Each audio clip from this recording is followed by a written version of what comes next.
Alright, so how did this all begin? I have a small watch collection.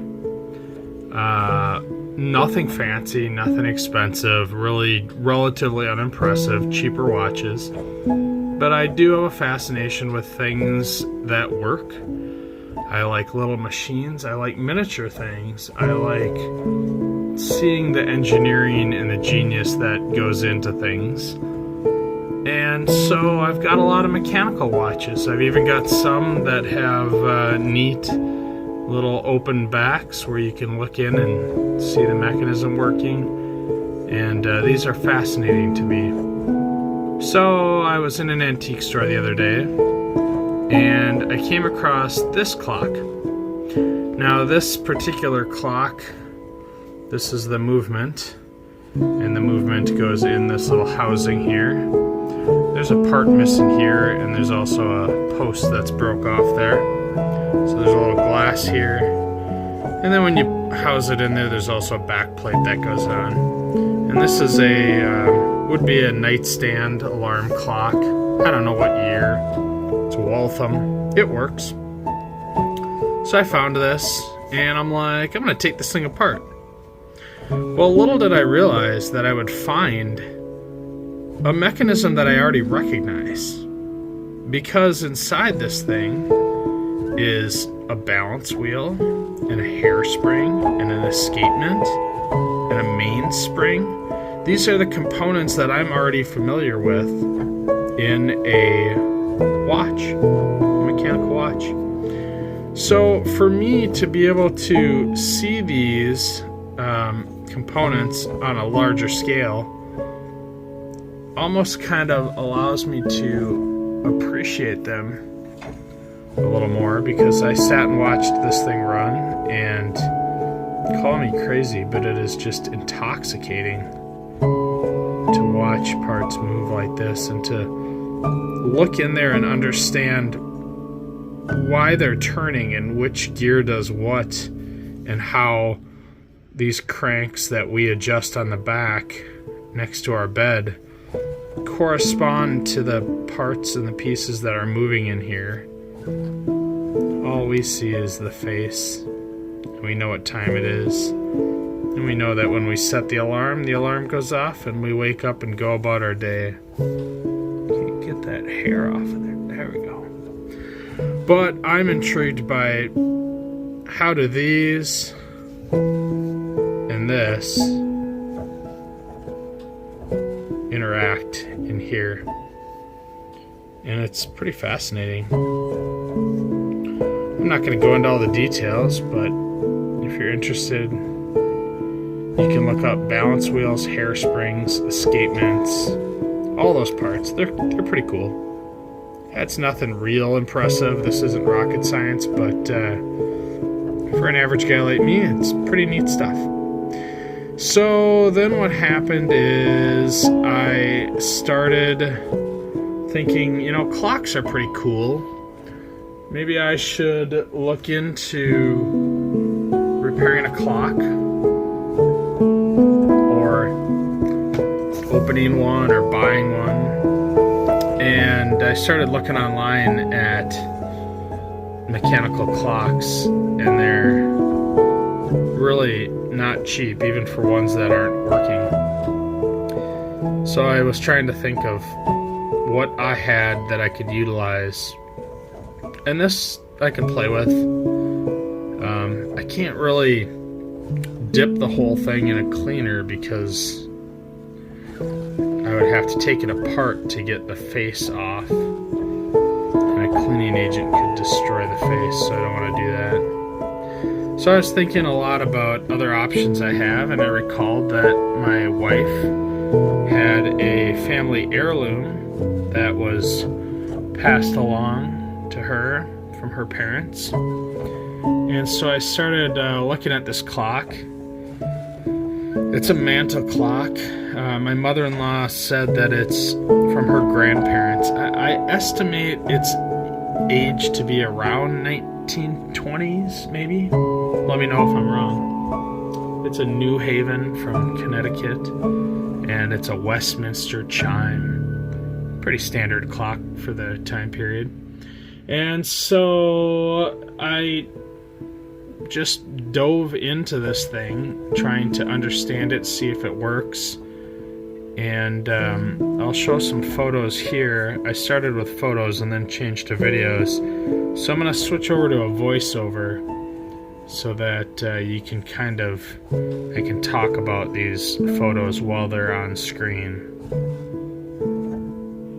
I'm not going to get into the nitty-gritty, but basically I carefully removed the movement from this New Haven clock, and then I just played with it and watched it work, and I learned.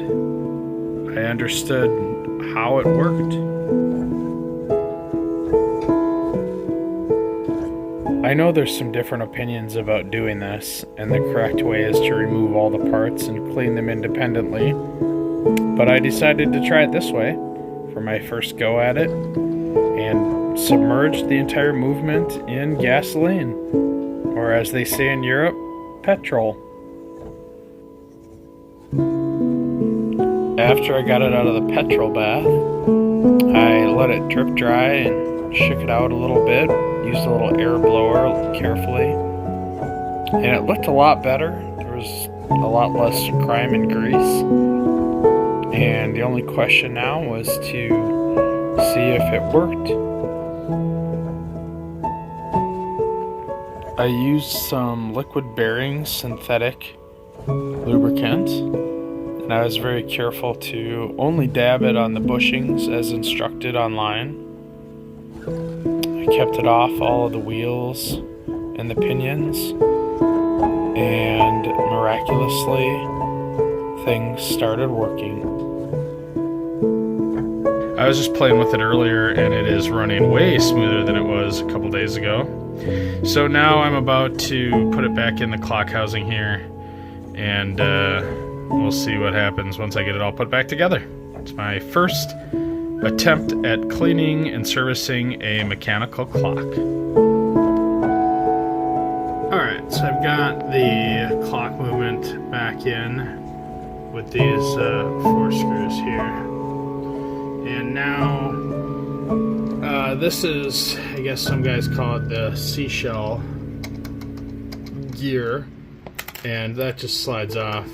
But when it goes on, it locks into the hour. I didn't really look online to figure this out. I just kind of watched the thing run and kind of figured out, well, I got the name Seashell off online. But now, before I put the face back on, I just need to make sure that I have this in the right spot and that the chimes are going right. So we're going to switch to the back and take a look at the chimes. Alright, so here we have the back of the clock. You can see the movement in there. And I've put these back on and connected them. There's a little tab, you can kind of see right there. When I removed these, some were facing this way and some tabs were that way, which was kind of challenging. So whoever the last wanker was that serviced this, I put them back on all facing this way, which made it easier. Here's some information. 8-day pendulum chime. Blah, blah, blah, blah, blah. Wind. So it gives you a little bit of information.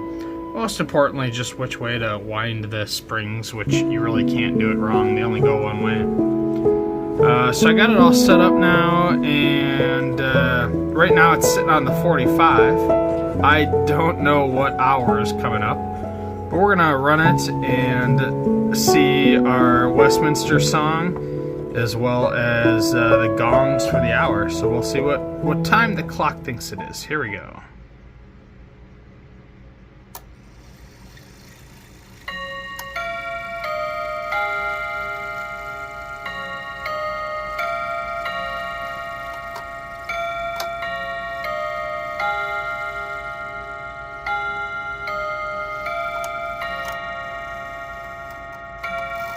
One, 2, 3, 4, 5, 6, 7, 8, 9, 10, 11.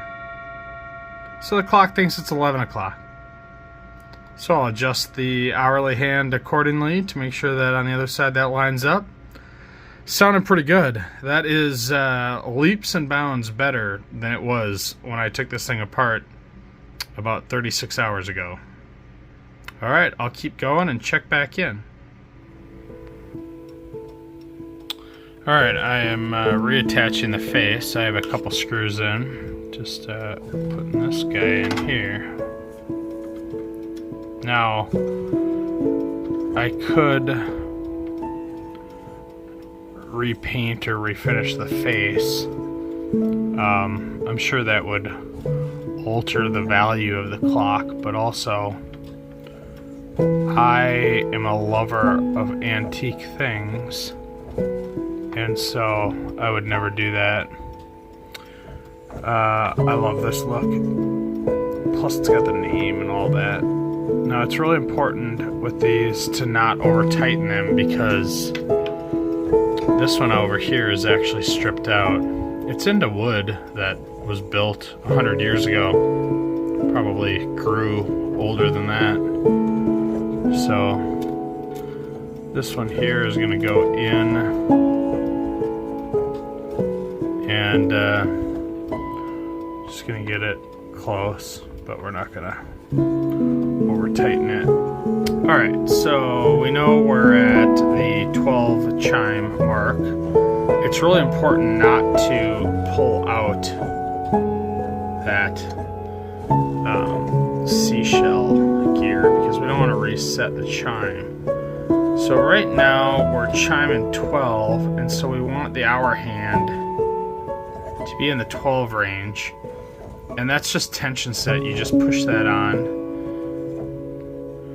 Now the minute hand, of course, has this little directional piece there. You can kind of see it's not round. This is round. The part that the minute hand seats on is not round. So you're either going to be on the 0 or you're going to be on the 30, and obviously the chime will give that away. We know that we're on the 0 because I just heard the bells. So we're going to put that on. And then we've got this little washer here.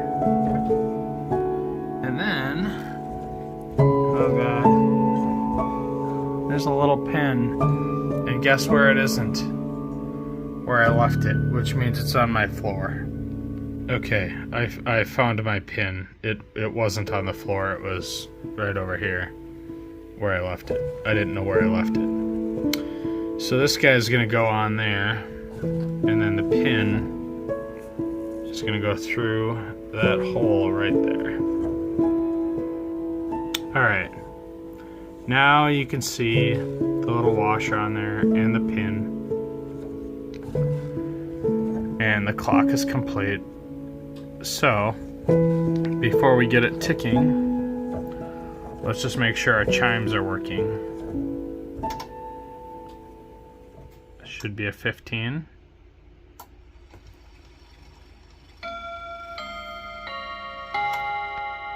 That's good. Should be a 30.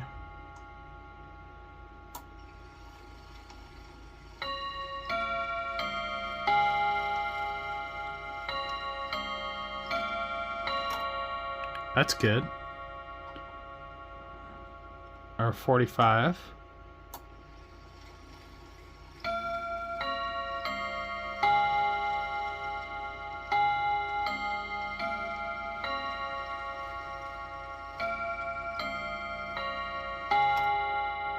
Lovely.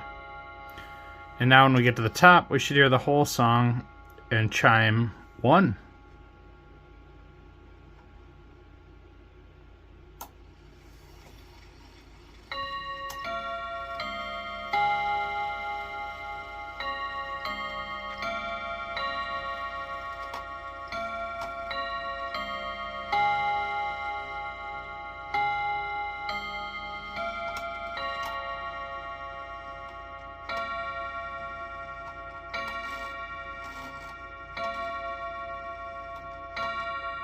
Okay. We chimed 3. That's not great. Did you actually count 4?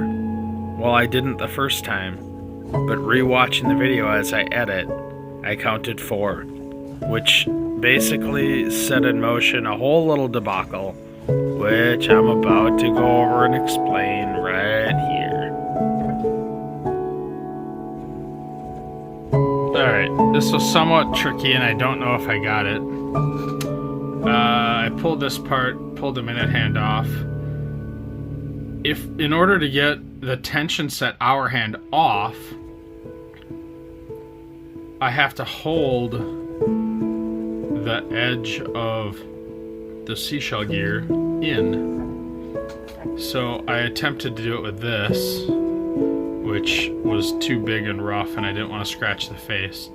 So then I ended up using this, which is kind of a cool tool because when you push it opens and when you let go it's spring closed. So that's very handy. So what I did was, it was loose and it was spinning, but I knew that it chimed 3 when it was on the 1. So I held the hour hand back on the 1, and then I held it in place with this and pushed it in while I pulled the hour hand off, and then I held it with this and carefully put the hour hand on 3. I don't know if I got it. We're gonna find out right now. So we're going 15. Ooh. There we go. Looks like I may have bent the hour hand a little bit, trying to get it off, which is not good. We'll fix that in a second here. 30.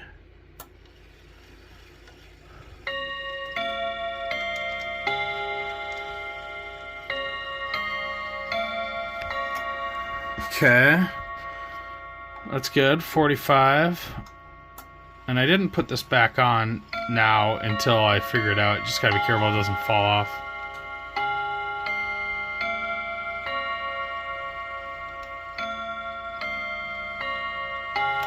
Okay, that's good. Now we should get the whole song, and hopefully it's gonna be 4 bells.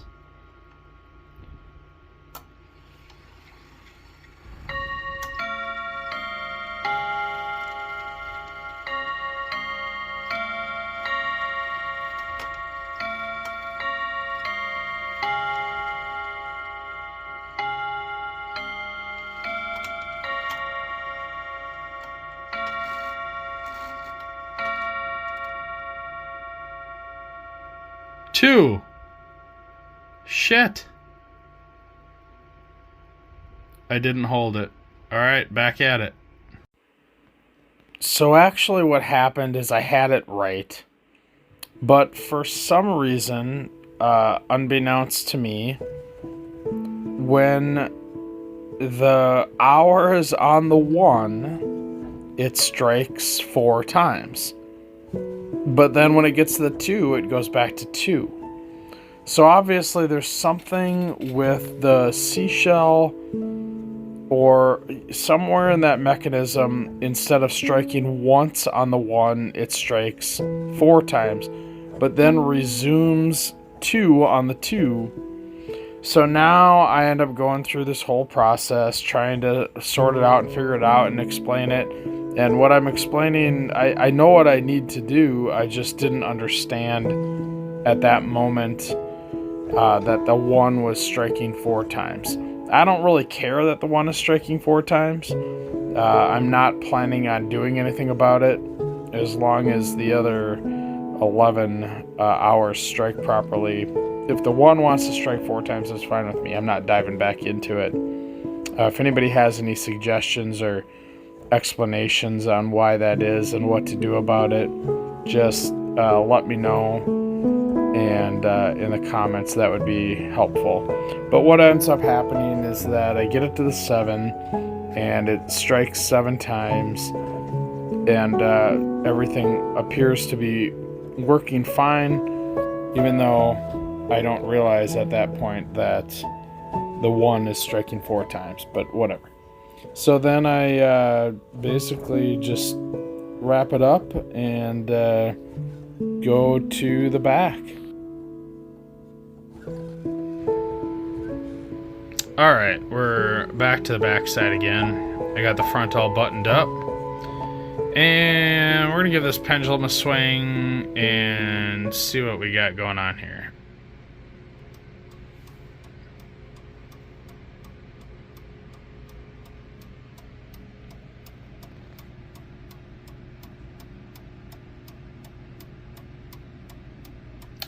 Now I'm assuming my desk here is pretty level.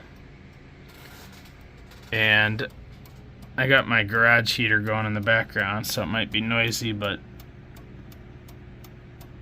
that sounds pretty good to me. Sounds pretty good. I don't know if it's keeping time yet, but sounds like it's ticking good. Oh!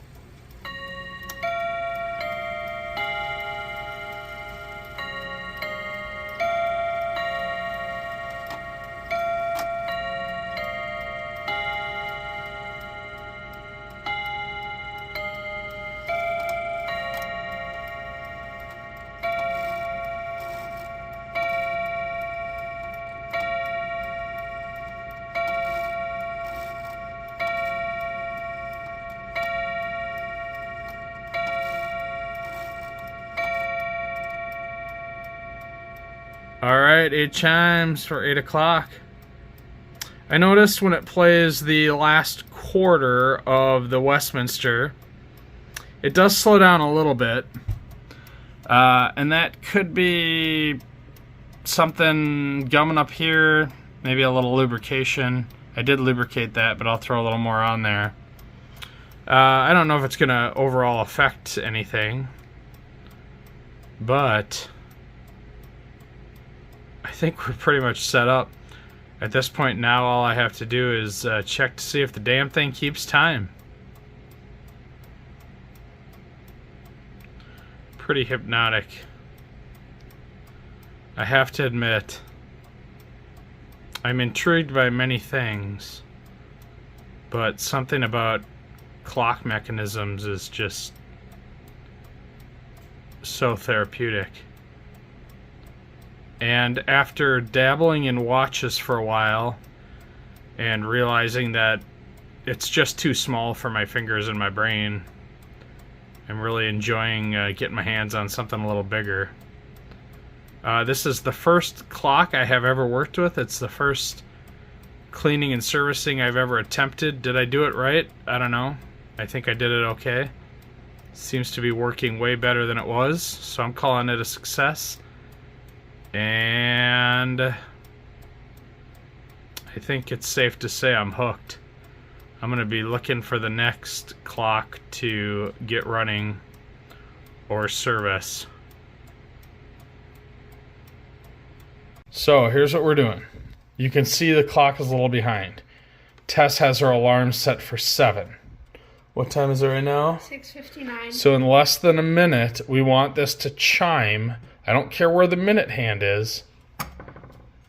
I just want the chime to be right on 7 o'clock. So when your alarm goes off, you can silence it right away. We just need to know exactly when it is. Yeah. And this is going to be a little past the 12. And then we'll get to listen to the chimes. What? It just went off.